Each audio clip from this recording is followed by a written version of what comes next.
को सबसे पहले समड़याल के इलेक्शन के बारे में चंद ऐसी हकीकतें बताएंगे जो शायद आपकी नज़र से अभी तक ना गुजरी हों। एक तो आपको ये बताएंगे कि अब पीटीआई नहीं कह रही कि वहाँ पर धांधली हुई है। पीटीआई तो चले कह रही है, अवाम को नज़र आ रहा है, लेकिन अब नून लीग भी खुद कह रही है, अपने मुंह से तकरीबन मान रही है कि हम धांधली करके जीते हैं।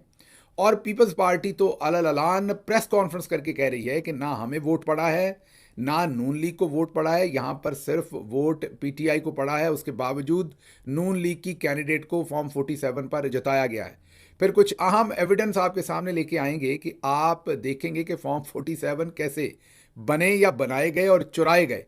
कुछ ऐसी वीडियो फुटेज है जो आपके सामने रखेंगे। इसके अलावा कुछ और बहुत ही इंपॉर्टेंट खबरें हैं जो टेक्नोलॉजी से रिलेटेड हैं, इंडिया से रिलेटेड हैं, मज़हब से रिलेटेड हैं, जो आपके इर्द गिर्द के माहौल को असरअंदाज करती हैं और आपके लिए जानना उन्हें बहुत ज़रूरी है ताकि आप अपनी और अपने अहल खाना की उसी हिसाब से हिफाजत कर सकें। आप भले अमेरिका में मुकीम हैं या पाकिस्तान में या इंडिया में, ये तमाम चीज़ें आपको बहुत ही स्ट्रांगली इम्पैक्ट कर रही हैं। उसके साथ साथ पाफीज़ मेजर जनरल रिटायर्ड हफीज़ुर रहमान साहब क्या अमेरिका में आने वाले दिनों में मुसीबत में पड़ रहे हैं, इस पर भी बात करेंगे।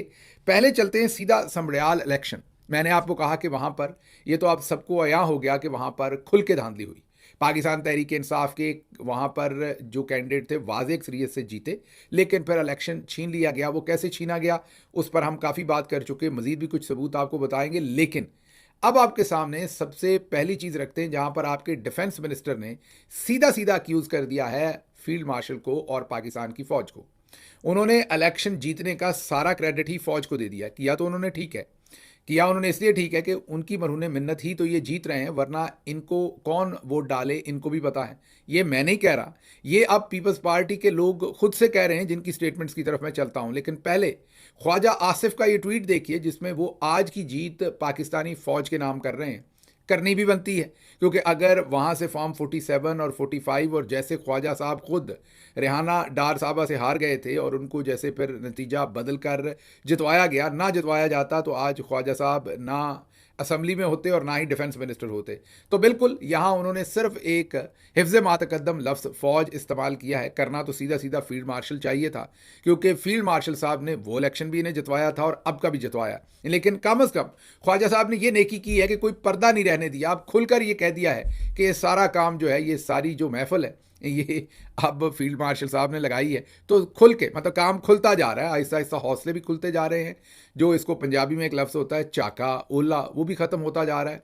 अब ये लोग खुलकर फील्ड मार्शल साहब को इसका क्रेडिट दे रहे हैं और वो भी मेरा ख्याल ले रहे हैं, क्योंकि इस इलेक्शन के अंदर तो आपको हम दिखा चुके हैं पहले ही तस्वीरों में, वीडियोज़ में, कि बिल बोर्ड्स के ऊपर फील्ड मार्शल साहब की बाकायदा तस्वीर लगी थी। जो हिना साहबा जो कैंडिडेट थी नून लीग की, उन्होंने बाकायदा तस्वीरें लगा के, और इलेक्शन कमीशन बिल्कुल खामोश रहा। इलेक्शन कमीशन ने इसके ऊपर कोई एक्शन नहीं लिया, बल्कि इलेक्शन कमीशन ने आज एक स्टेटमेंट जारी किया है कि इस हल्के में बिल्कुल धांधली नहीं हुई, इलेक्शन बिल्कुल दुरुस्त हुआ है और 100% जो इलेक्शन है वो ट्रांसपेरेंट हुआ है। इलेक्शन कमीशन भी एक अपनी ही दुनिया में रहता है, आपको पता है। उनके हिसाब से अगर वो फॉर एग्जांपल अगर एक हल्के के अंदर वो 50-60 हज़ार वोट आगे पीछे करते हैं तो इसको वो धांधली नहीं मानते। याद कीजिए, जो कमिश्नर थे रावलपिंडी चट्टा साहब, वो अभी तक गायब हैं, वो अभी तक सरफेस पे नहीं है, जिन्होंने आकर वाज़े तौर पर ऐलान किया था कि पिंडी में इलेक्शन लूटा गया है और उनका ज़मीर इस चीज़ की इजाज़त नहीं देता। वो आज तक गायब हैं, हाउस अरेस्ट हैं, उनका ख़ानदान, वो खुद गायब हैं, किसी को नहीं पता कि वो किधर गए हैं। उन्होंने भी इलेक्शन चोरी के ऊपर सवालात उठाए थे। अब चलते हैं अगली इसी से रिलेटेड खबर, वो है पीपल्स पार्टी का रोना धोना। पीपल्स पार्टी की तरफ से आज नदीम अफजल चंद साहब ने एक प्रेस कॉन्फ्रेंस की जिसमें उन्होंने वाज़े तौर पर दो टोक लफ्ज़ों में कहा कि सच्ची बात यह है कि ना लोगों ने वोट हमें दिया है और ना ही नून लीग को दिया है। दुरुस्त सुन रहे हैं। एक मैं तस्लीम करता हूं कि लोगों ने हमें वोट नहीं दिए। क्यों नहीं दिए? नून लीग का साथ देने की वजह से नहीं दिए। ये हकीकत है। बिल्कुल लोगों ने वोट नहीं दिए, ना हमें दिए ना नून लीग को दिए। ये हकीकत है। जी हाँ, उन्होंने कह दिया है कि ना हमें दिया है ना नून लीग को दिया है। जाहिर है फिर पीटीआई को दिया है, उनका वाज़े अल्फाज हैं। सिर्फ यही मामला नहीं रुका, उनके एक और जो पंजाब असम्बली में लीडर हैं हसन मुर्तज़ा, उन्होंने कहा है कि मैं हल्फन कहता हूं, ये पीपल्स पार्टी के हसन मुर्तज़ा कह रहे हैं, मैं हल्फन कहता हूं कि नून लीग वाले बगैर किसी सहारे, मतलब कि फील्ड मार्शल के बगैर अपने हलकों में नहीं जा सकते, बगैर किसी आसरे के, मतलब कि फील्ड मार्शल साहब के आसरे के बगैर अपने लोगों में नहीं बैठ सकते। ये हसन मुर्तज़ा हल्फ, मतलब कुरान पर हल्फ देकर वो ये बात कर रहे हैं। ये वही हसन मुर्तज़ा हैं जो बिलावल जरदारी की पार्टी में हैं, ये वही बिलावल जरदारी हैं जिन्होंने 26वीं तरमीम में कहा था कि ब्रूट मेजॉरिटी के साथ हम पास करवाएंगे। फजल रहमान साहब के पास भी गए थे, पीटीआई की तरफ से भी उस वक्त लोग जाते रहे फजल रहमान साहब को मिलने, और मेरे ज़ाती ख्याल में वो सियासी हमारी बहुत अच्छी मूव नहीं थी, क्योंकि उससे फजल रहमान को फ़ायदा मिला। मैंने बहरहाल उस वक्त भी पार्टी में भरपूर आवाज़ उठाई थी कि फजल रहमान साहब कभी भी हमारे साथ सगे नहीं हो सकते, इनके साथ एंगेज करेंगे, ये अपना भाव ताव बढ़ाएंगे और उसके बाद ये चले जाएंगे बड़े आराम से फिर चौधरी निज़ामुद्दीन के साथ, क्योंकि ये उनके बगैर, जैसे मछली पानी के बगैर नहीं रह सकती, फजल रहमान साहब भी चौधरी निज़ामुद्दीन के बगैर नहीं रह सकते। बहरहाल ये वही हसन मुर्तज़ा और हमारे बहुत ही प्यारे नदीम अफजल चंद हैं, मतलब एक तरफ इन्होंने गवर्नरियाँ भी इंजॉय करनी है, इन्होंने प्रेसिडेंसी भी इंजॉय करनी है, इन्होंने फंड्स भी इंजॉय करने हैं, इन्होंने हुकूमत के अंदर पूरा शेयर भी लेना है, लेकिन फिर साथ हल्की हल्की ढोलकी के ऊपर थोड़ा सा इन्होंने एहतजाज भी करना है। तो बस ठीक है, मतलब इतनी ढोलकी बजाने की इन्हें इजाज़त है, मीठी मीठी इनकलाब की ढोलकी बजाते रहिए, इतनी इजाज़त फील्ड मार्शल साहब ने इनको दी हुई है। लेकिन ये ज़रा गौर कर लीजिए कि अब इमरान खान की और पाकिस्तान तहरीक इंसाफ की जीत की गवाही तहरीक इंसाफ नहीं बल्कि पीपल्स पार्टी वाले कुरान करीम पर हल्फ देकर दे रहे हैं। हसन मुर्तज़ा ने अब कहा है कि मैं हल्फन कहता हूं कि ये अपने इलाकों में नहीं जा सकते, और नदीम अफजल चंद कहते हैं कि इनको वोट भी नहीं मिला और हमें भी नहीं मिला। तो गवाही तो वही होती है जो आपका अपोनेंट दे, आप चलें खुद तो अपने आप को कुछ कहते ही हैं। ये ज़रा एक वीडियो देखिए, ये वीडियो बहुत ही इंटरेस्टिंग है। इस वीडियो में आप देख सकते हैं कि एक पोलिंग स्टेशन है जिसके अंदर वोटिंग का अमल मुकम्मल हुआ, उसके बाद फॉर्म 45 जारी करना था। जो प्रिजाइडिंग ऑफिसर है वो फरार होने लगा वोटों का थैला लेके। वहाँ पर यंग लॉयर है हमारे पीटीआई के हसन, उन्होंने उनको कन्फ्रंट किया और उन्हें कहा कि आपने फॉर्म 45 तो दिया नहीं। उन्होंने कहा मेरे पास तो फॉर्म 45 है ही नहीं। एन उसी असना में वहाँ पर पुलिस आ गई, ये पुलिस के ऑफिसर भी आपको नज़र आ रहे हैं। इन्होंने वहाँ पर हमारे कारकुनान को धमकाने की कोशिश की, पाकिस्तान तहरीक इंसाफ के। उनको कहा कि आप ऑब्स्ट्रक्शन क्रिएट कर रहे हैं, ज़रा गौर कीजिए, चौधरी साहब के काम गौर कीजिए, फील्ड मार्शल साहब के काम गौर कीजिए। इलेक्शन हुआ, वोट हुए, वोटों का थैला लेके प्रिजाइडिंग ऑफिसर गायब हो रहा है बगैर फॉर्म 45 दिए, जो कानून में उसको इजाज़त नहीं है ये करने की। दूसरे लफ्ज़ों में वो वोटों को चोरी करके भाग रहा है फॉर्म 45 दिए बगैर। और जब उससे तकादा किया तो पुलिस आके कह रही है कि आप हैरासमेंट कर रहे हैं, आप इनको रोक कैसे सकते हैं। बहरहाल ये वर्कर्स वहाँ अड़ गए और इन्होंने उनसे फिर फॉर्म 45 का तकादा किया। अब उन्होंने क्या कहा, उन्होंने कहा मेरे पास तो फॉर्म 45 है ही नहीं, मैं सादा कागज़ पे बना देता हूँ। उन्होंने फिर एक सादा कागज़ के ऊपर इन्हें फॉर्म 45 बना के दिया, जिस पर अपने दस्तखत करके दिए, वक्त लिख के दिया, मोहर लगा के दी। लेकिन मुझे पूरा श्योर है कि कल अदालत में जब ये सिंपल फॉर्म 45 जाएगा सादा कागज़ पर, उसे कोई नहीं मानेगा। और ये जो उस वक्त प्रिजाइडिंग ऑफिसर भाग रहा था, ये कह देगा कि मैंने तो इस पर साइन ही नहीं किए। तो कहने की बात यह है कि आवे का आवा बिगड़ा हुआ है, आप गौर कीजिए। लेकिन इसमें अच्छी बात क्या है कि अवाम को अब अंदाज़ा हो गया है कि इनको पकड़ना कैसे है। कम अज़ कम ये जो हमारी यंगस्टर्स की टीम थी, इनकी मैं सताइश करता हूं कि इन्होंने रोक के कम से कम इनसे फॉर्म 45 तो लिया। कल आपने देखा किस तरीके से यासिर गिलानी ने एक्सपोज किया था, जियो पर भी गलत रिजल्ट चला था और दुरुस्त रिजल्ट उन्होंने सबके सामने रख दिया था। वीडियो भी हमने चलाकर आपको प्रिजाइडिंग ऑफिसर की बताई थी जब वो फॉर्म 45 बना रहे थे, लेकिन बाद में रिजल्ट फॉर्म 47 में कोई और ही निकला। और वो जो मोहतरमा हिना है, मतलब के जो नून लीग की कैंडिडेट हैं, उन्हें फिर फील्ड मार्शल साहब ने रातों रात जतवा दिया। तो फील्ड मार्शल साहब आपको पता मेहनत ही बड़ी करते हैं, उधर तो मिसाइल चलाते हैं, इधर पता नहीं क्या कुछ चलाया होगा इनको जतवाने के लिए। अच्छा जी, अगली खबर ज़रा, वो भी पुराने फील्ड मार्शल साहब की है। वो फील्ड मार्शल तो नहीं बने थे लेकिन फील्ड मार्शल ही हैं। वो खबर अंसार अब्बासी साहब ने फाइल की है। आपको मैंने बताया कि पाकिस्तान के जो चंद मकरू तरीन जर्नलिज्म में लफाफा सहाफ़ी हैं, मकरू तरीन, जिनकी शक्लों पर अल्लाह ने नहूसत डाली हुई है। हालांकि गौर कीजिए, दिन का आगाज़ ये दुरूद शरीफ के साथ करते हैं, अल्लाह के नाम से करते हैं, लेकिन इस कदर मकरू और जालिम शख्स हैं कि बाकी सारा दिन झूठ बोलते हैं, सारा दिन तूफ़ान और तोफ़न और चुगली। वो कहा जाता है ना इस्लाम में कि अपने मुर्दा भाई का गोश्त खाने के माजरत के साथ ये सारा दिन वो काम करते हैं, लेकिन शर्म इनको फिर नहीं आती। मैं अंसार अब्बासी साहब की बात कर रहा हूँ, उन्होंने एक और स्टोरी फाइल की है जनरल्स के कहने पर। वैसे तो ये कर्नल से ही होते होंगे डील, लेकिन बहरहाल उनके कहने पर ये टेबल स्टोरीज फाइल करते हैं। जब जब इनको मौका मिले तब तब टेबल स्टोरीज फाइल करते हैं। इन्होंने दावा किया है कि जनरल बाजवा ने इमरान खान को बुशरा बीबी की मुबैना करप्शन की फाइल दिखाई, लेकिन इमरान खान ने इसे मुस्तरद किया। आसिम मुनीर ने भी यही कोशिश की, जिस पर इमरान खान ने इन्हें भी हटाने का मुतालबा किया। अच्छा, अब मुतालबा किया, ये ज़रा इस बदबख्त शख्स की राइटिंग देखें, जर्नलिज्म देखें कि वो प्राइम मिनिस्टर हैं, सारे कह रहे हैं कि उन्होंने हटाया, ये कह रहे हैं उन्होंने मुतालबा किया। मुतालबा उन्होंने क्या करना है, वो प्राइम मिनिस्टर थे, हटाना था तो उन्होंने हटाना था। मुतालबा किया, वो कोई लेबर यूनियन के सदर थे, कहीं लाहौर के किसी ये रिक्शा यूनियन के सदर थे, कि वहाँ खड़े होकर उन्होंने कहा हमारी मांगें पूरी करो, मुतालबा किया। वॉज द प्राइम मिनिस्टर, उन्होंने हटाना था ना DGISI को। अगर हटाना था तो ठीक है, पाकिस्तान के अंदर ये दुरुस्त है कि मिलिट्री के पास सारी पावर है, लेकिन बहरहाल उन्होंने मुतालबा तो फिर भी नहीं करना ना। अगर ऑर्डर्स पास करने तो फिर उन्होंने ही करने हैं। लेकिन यहाँ पर जो इंटरेस्टिंग कैच है वो और है।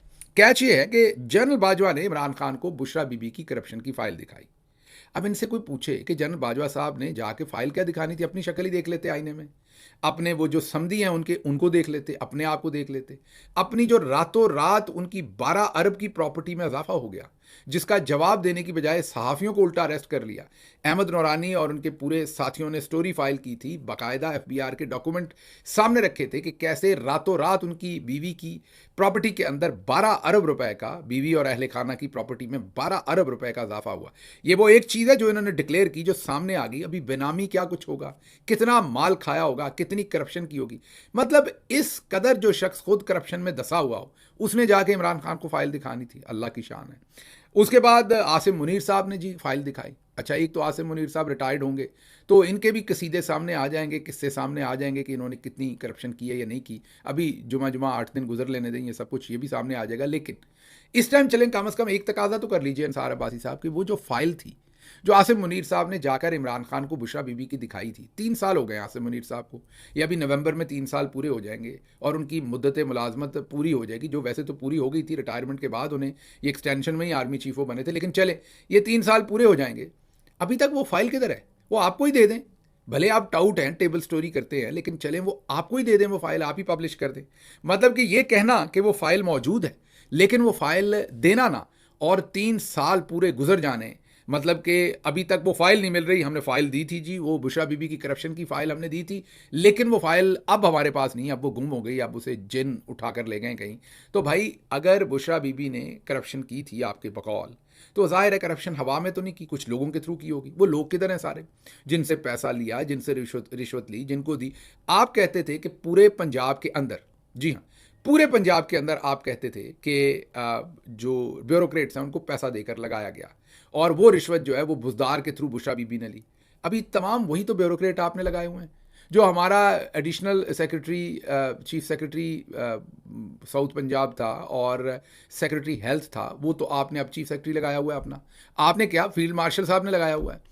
और तमाम ब्यूरोक्रेसी, पुलिस में देख लें, CCPO लाहौर देख लें, दूसरे सारे लोग, वो तमाम के तमाम, जो हमारा कसूर का DPO था वो आपने बाद में GIT और दूसरी चीज़ों के अंदर आपने लगाया। ये 9 मई की सारी इन्वेस्टिगेशन उसे कर, वही सारे ब्यूरोक्रेट इधर हैं। तो इन ब्यूरोक्रेटों से ही बयान दिलवा दें जिन्होंने करप्शन में पैसे दिए। आप कह रहे हैं ना कि इनसे पैसे लेके पोस्टिंग हुई थी, तो और कुछ नहीं, इन्हीं को बिठा के बयान दिलवा दें कि जी मेरे से पैसे मांगे गए थे, मैंने पैसे दिए थे। ये ब्यूरोक्रेट ही बयान दे दे, ना फाइल मिल रही है, ना कोई सबूत दे रहे हैं। तो क्या फिर ये फील्ड मार्शल साहब उस वक्त गलत बयानी कर रहे थे, अब कर रहे हैं, या आप लोग गलत बयानी कर रहे हैं? चलें आपकी बात मान लेते हैं कि करप्शन हुई थी, तो फिर वो फाइल कहाँ गायब हो गई? अगर वो दिखाई थी, वो फाइल आज तक आप क्यों नहीं दे रहे? तो हर शाख पे उल्लू बैठा है, यही कह सकते हैं। अंजाम गुलिस्तान क्या होगा? अगली खबर की तरफ चलते हैं जी। G7 एक बड़ा मोतबर फोरम है जिसके अंदर दुनिया के तमाम जो बड़ी इकॉनमीज़ हैं, बड़े तगड़े मुल्क हैं, उनकी एक कॉन्फ्रेंस होती है। उसके अंदर मोदी को भी बुलाया जाता है, लेकिन इस दफ़ा नहीं बुलाया जा रहा। आप इस बात को समझ सकते हैं कि ये इंडिया के लिए कितना बड़ा सेटबैक होगा। वजह उसकी कनाडा में हो रही है, ये गालिबन अल्बर्टा में हो रही है, और जून के मिड में हो रही है ये कॉन्फ्रेंस। और मोदी की जो गवर्नमेंट है, अजीत डोवल वगैरह, उन्होंने कनाडा के अंदर जो खालिस्तान से रिलेटेड सिख वहाँ पर कम्युनिटी है, उनके लीडर्स को वहाँ पर कत्ल करवाने की कोशिश नहीं की, कत्ल करवाया। और कैनेडियन गवर्नमेंट ने, इवन प्राइम मिनिस्टर कैनेडियन जो फॉर्मर थे, उन्होंने ये सबूत दुनिया के सामने रख दिए। पहले उन्होंने इंडिया के साथ ढके छुपे अल्फाज में रखा, इंडिया ने सुनने की बजाय उल्टा बदमाशी की, उन्होंने फिर ये दुनिया के सामने रख दिए। उस वक्त से कनाडा के और इंडिया के मरासम जो हैं वो सर्द गर्म हैं, और अब इंफॉर्मेशन आई है कि अब कनाडा ने मोदी को इस समिट में, इस ये जो कॉन्फ्रेंस हो रही है, सिटिंग हो रही है, इसके अंदर नहीं बुलाया। देखते हैं इन्विटेशन अभी किसी और के कहने पर एक्सटेंड होता है कि नहीं, लेकिन इस वक्त तक के लिए ये एक बहुत बड़ा धचका है इंडिया के लिए। अब चलते हैं आगे, अगली खबर आपके पास इंडिया से रखते हैं। पालकी शर्मा, उनकी एक बड़ी ही आजकल की स्टार रिपोर्टर हैं, सोशल मीडिया की एक आप ये कहें कि नई आवाज़ हैं। जर्नलिज्म में तो वो पुरानी है, लेकिन सोशल मीडिया पर एक नई इंडियन आइकन बनी है वो, और उनका दावा ये है कि हम जो खबर करते हैं वो सच करते हैं, सच के सिवा कुछ नहीं करते। अब कितने भुखलाए हुए हैं ये कि इन्होंने पिछले दिनों पाकिस्तान और चाइना के बारे में तो जो रिपोर्टिंग की इंडियन मीडिया ने वो तो आपने देख ली, लेकिन अब इन्होंने इंडियन जो फर्स्ट डॉटर है, मीन प्रेसिडेंट शी की बेटी, उसके ऊपर इन्होंने एक पूरी रिपोर्ट कर दी पालकी शर्मा साहबा ने। वो बाद में झूठ का पलंदा साबित हुई। रिपोर्ट ये की कि वो इस वक्त हार्वर्ड यूनिवर्सिटी में पढ़ रही हैं, और शायद ट्रंप जो हार्वर्ड यूनिवर्सिटी से चाइनीज़ स्टूडेंट्स को निकाल रहा है, वो शायद चाइनीज़ प्रेसिडेंट की बेटी को भी वहाँ से निकाल देंगे। लेकिन बाद में पता चला कि वो तो गालिबन 2014 में ही फारगुल तहसील होकर वहाँ से पढ़ के वापस जा चुकी हैं। जिस खातून की तस्वीर दिखाकर इन्होंने दावा किया कि वो प्रेसिडेंट शी की वाइफ हैं या डॉटर हैं, वो असल में ना ही उनकी बीवी थी और ना ही उनकी बेटी थी, वो और लोगों की तस्वीर थी जो दिखाकर ये दावा करते रहे। इससे आप ये समझ सकते हैं कि जैसे हमारी तरफ चौधरी साहब ने लफाफा जर्नलिस्टों को शदीद प्रेशर दिया हुआ है कि वो एक नैरेटिव पूरा करें, उधर भी जो आरएसएस और मोदी जनता है उन्होंने अपने भक्तों को, अपने मीडिया को फुल प्रेशर दिया हुआ है कि आपने हर सूरत चाइना के खिलाफ और पाकिस्तान के खिलाफ नैरेटिव देना, भले उससे आपकी क्रेडिबिलिटी जो है वो तबाही क्यों ना हो जाए। तो उधर भी एक रेस लगी हुई है, खुदा की पनाह है, रुक कोई नहीं रहा। अगली खबर जो है वो भी इंडिया से है, और वो मौलाना तुराब अली के खिलाफ एफआईआर दर्ज हुई है। महदपुर जगह है जहां पर ये एफआईआर दर्ज हुई है। कसूर उनका क्या है? कसूर उनका ये है कि एक इंडियन मुफ्ती की उन्होंने वीडियो सोशल मीडिया पर पोस्ट कर दी, जिसमें इंडियन मुफ्ती ने ये कहा कि पाकिस्तानी मुफ्ती, इंडियन कह रहा हूँ, एक पाकिस्तानी मुफ्ती की, ये जो मौलाना तुराब अली, ये इंडियन हैं और इंडिया में महदपुर में रहते हैं, जहाँ पर इन पर एफआईआर दर्ज हुई है। और एफआईआर इसलिए दर्ज हुई है कि तुराब अली साहब ने एक पाकिस्तानी मुफ्ती की वीडियो लगा दी सोशल मीडिया पे, जो गाय की कुर्बानी के फ़ज़ाइल बयान कर रहे थे।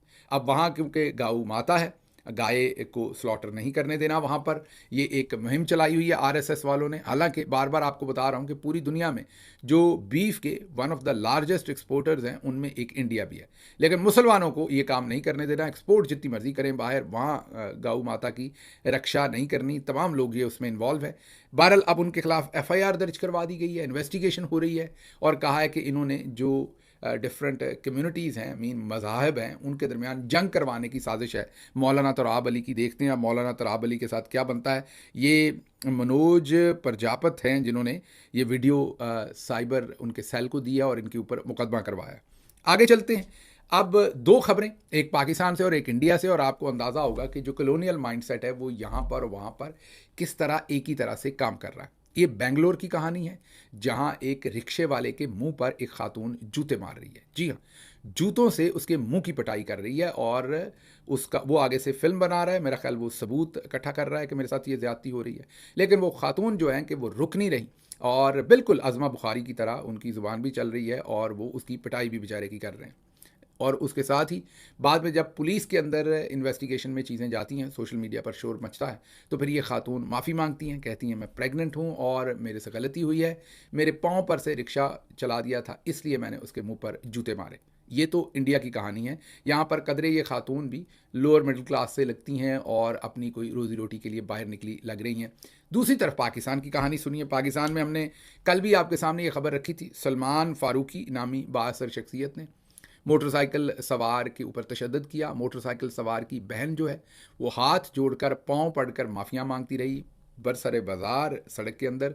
लेकिन सलमान फारूकी साहब भी फील्ड मार्शल ही बने हुए थे उस वक्त। पाकिस्तान में हर तगड़ा बंदा अपने आप को फील्ड मार्शल ही समझता है, तो वो भी फील्ड मार्शल बने हुए थे। उन्होंने गालियाँ दी बहन के सामने उसको। डिफेंस फेज 6 कराची का ये वाक़या है, और पटाई भी की उस बेचारे की, मतलब अपनी अदालत लगाई। सोशल मीडिया में शोर मचा।